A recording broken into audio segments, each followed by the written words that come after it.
So we just heard you talking to your boys there about what you almost had. Tell us about it. Oh, he gave me his neck, and I was gonna strangle the shit out of him because that's his thing. He guillotines a lot of people. So I felt his neck. I felt my hand go under his chin, and I was just squeezing on it. And I had it, but I didn't have it. I didn't want to pull guard, but then I did. But then I was like, fuck, I lost it. So I had to jump off, and then went back to double leg. But I almost had that guillotine this close, this close. Yeah, he was gagging. He was choking on his own tongue for sure. I heard him gagging. I almost had it. I almost had it. Did you? That would have been my first submission. Well, that's what I was gonna say. Did you think going in that you would have had a chance to submit him? No, I'm actually an undefeated guy at that. Too. Yeah, undefeated. But honestly, he's not the first undefeated guy I've handed a loss to. That didn't really bother me. But if I would have got that submission, whoo, that would have been so sweet. That would have been like the icing on the cake right there, the guillotine, because that's his move. That's what he guillotines people. So on paper, if I would have got that. Do you look at odds and stuff like that? I mean, you were fairly decent underdog. Yeah, but what was the odds? I think like 3-1, give or take. 3-1? Oh, dude, I made some people some fucking money. Dude, someone's taking me out. I made a lot of people a lot of money tonight. Hey, man, I know I'm an old ass man and people are gonna doubt you no matter what, but what the fuck is wrong with people doubting me against a kid like that? Like, unexperienced, not unexperienced, but still green to fighting, you know what I mean? He makes a lot of mistakes. He's still super immature in fighting. Not that he's not a good fighter. I don't want to take anything from him. He's a tough kid. He's there to fight, but I ain't no fucking slouch, man. Like, I was a born fighter, you know what I mean? I wasn't trained to fight. I was a born fighter. So if anyone wants to fight me, I don't care how old I am, they're in for a fucking fight. What did you guys talk about right afterwards? I mean, you guys were right in close. I mean, saying, what did you say to him? Yeah, well, oh, fuck, man. So my coach, Brad Peterson, did a little interview with me at the Airbnb. It was yesterday, the day before. And he's like, all right, Vince, give us your predictions. What are you going to do in this fight? Yada, yada. So, of course, I was talking some shit, you know what I mean? I'm like, guys, make sure you watch me. July 29th, Target Center, Minneapolis, Minnesota. I'm going to beat the shit out of Roosevelt Roberts. So our media guy for the gym, for Peterson Grapplers, posted it and tagged Roosevelt Roberts.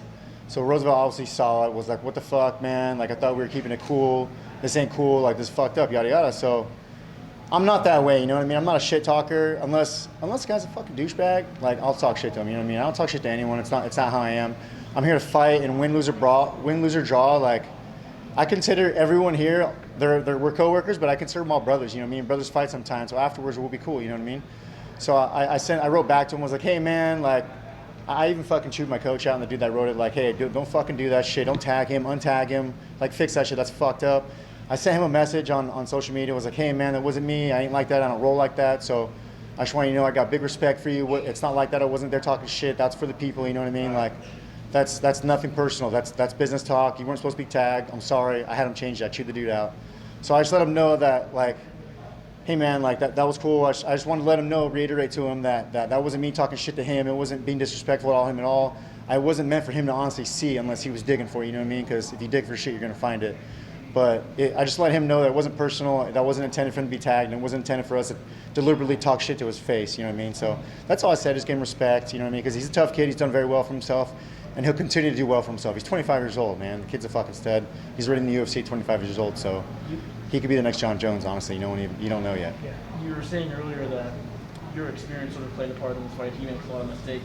Hindsight's 20/20, of course, and he didn't say this in a trash talk type of way, but he said before the fight he called you very basic, very basic. You kind of do the same thing that everybody does. I guess is it fair to say you proved otherwise? I am basic, but try to fucking stop me. You can't stop me. There's a certain thing in this game that people just can't be explained unless you feel it, and it's no matter how basic something is, if someone's good at something and you can't stop it, what the fuck can you do? You know what I mean? Like, I'll give you an example. When I lost to Rustam Kabalov, you know what I mean? That dude is an all-star suplexer, and I couldn't stop it. No matter how many people I trained with and stopped from suplexing me, he still fucking suplexed me and knocked me out. So there's certain things in this game that people have that you just can't stop, and you need to avoid that. You know what I mean? You need to play in your strengths and their weaknesses, and you know what I mean? That's just the way I see it. You know what I mean? He thought I was basic, and maybe I am basic, but try and fucking stop me. Like, try and fucking stop me. What this was his first loss in MMA, pro MMA. What advice would you give someone? I mean, it could be him, could be someone else, but in his shoes, undefeated fighter, first loss. Don't fight me. I'm gonna hand you your first loss, motherfuckers. I don't give a fuck. Everyone wants to fight me, they're in for a goddamn fight. I ain't fucking around in there. I don't care if it's your first loss. You don't have any losses. You're a world champion. I'm there to fight. You know what I mean? My back's against the wall. I'm fighting harder. That's the kind of guy I am. That's the kind of fighter I am. So, you know what I mean? I'm a born fighter. I wasn't trained to fight. I'm a born fighter. So I have something in me that most guys don't have, and that's that fight. You said in your post-fight comments that she had a bit of a longer reach than you thought, and it was a bit tough to hit him. How did you adjust and keep the offense on your side? I adjusted by going for his body, kicking his legs, and shooting for the takedown. I honestly didn't think it'd be that hard for me to hit him in the head. I thought I'd be able to fake him a little bit and get through, but his defense is pretty impregnable. It was hard for me to hit him in the face. Motherfucker's good. He's got good defense. That's all I could say. Did this win feel even more special than most wins, just because it's been a year off the accident, a lot of adversity? A little bit, but I always face adversity in my life. You know what I mean? It's not the first time I've had my back against the wall. It was my last fight on my contract, so in my eyes, this was like a make or break fight for me. I had to win this fight. People will tell me, no, you don't have to. You know what I mean? But in my head, in my eyes, that's how it was. It was a make or break for me. My concentration was there. My camp was there. My coaches were there. All my training partners were there for me, and I had a good camp. I had Trifecta doing my meal prep for me. I had the guys with the PI helping me, all through my weight cut and through my training. So I had a lot of support, and honestly, that's what it was right there. Like, that kind of stuff builds you up as a person, as a fighter, and I'm glad I had that. So, all that shit was just good. This fight was a bunch of puzzle pieces coming together and making a puzzle. That's all it was. Is the plan and hope to re-sign with UFC? Yeah, of course. What the fuck else am I gonna do with myself, man? Like, fighting's all I've ever known, and it's all I know how to do well. So, I mean, I could always get a job in construction doing some shit like that, but is it really what I want to do? Nah. I want to beat the fuck out of people for some money. That's what I want to do.